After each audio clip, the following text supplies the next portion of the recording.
We are going to get down to the St. Mary Jamboree. This was played over in Morgan City, and it had everybody from the St. Mary area. It started off with Berwick against Central Catholic. I do not know the final score, and Jason, the producer, said he's not going to tell me, so I'll see it when all of you see it at the end. Do you know it? No, I don't. I know you were coming in from Lafayette. I thought you might have heard it. But here we go, a couple of highlights from that game. Again, this was a 6 o'clock start time over in Morgan City.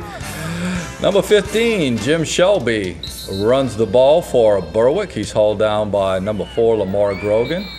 And here's the very next play. That is Javon Johnson. He's sacked by V.C. Caruso. And there he is again. Boy, these things are going quick. Sorry, folks. I'm trying to keep up. That's some quick highlights. But here we go. A pass to Tyler Hoffbauer, and he gets into the end zone. He was a guy that we called his name a whole lot last year. And this is not for a big game. So here we go. Here's the band, so I know it's coming up. Oh. Wow. Oh, I guess that's why he didn't want to tell me. Yeah, for a jamboree, that's never good. Now, Central Catholic's supposed to be really good this year. Berwick in a new coaching situation, you would hope that those guys can get it together just a little bit. But that is a little bit more lopsided than I ever thought it would be. Now, the next game, I actually expected to kind of be lopsided like this. Actually, I thought it might be worse.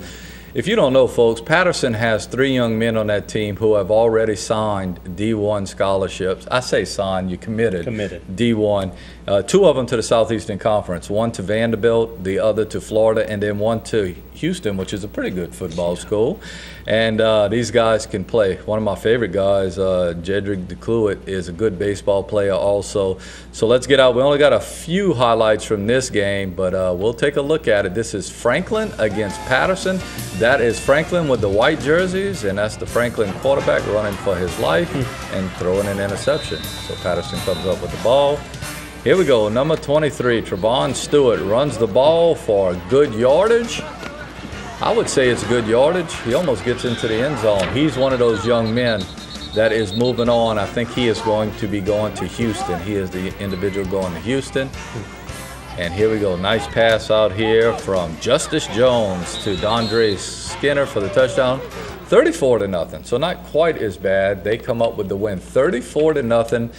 Patterson over Franklin. Patterson in that new district don't have to worry about E.D. White anymore, but they do have to worry about Abbeville and Erath and North Vermilion. There's a couple of teams in that district that can play.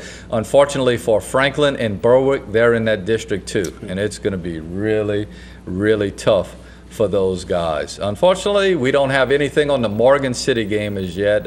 Maybe if we get a score before the end of the show, we'll pass it on to you. But when we get back from the break, we're going to take a quick look at Bethel Christian against Covenant Christian last night, and again, talk a little bit about Morgan City. We'll do that after this break.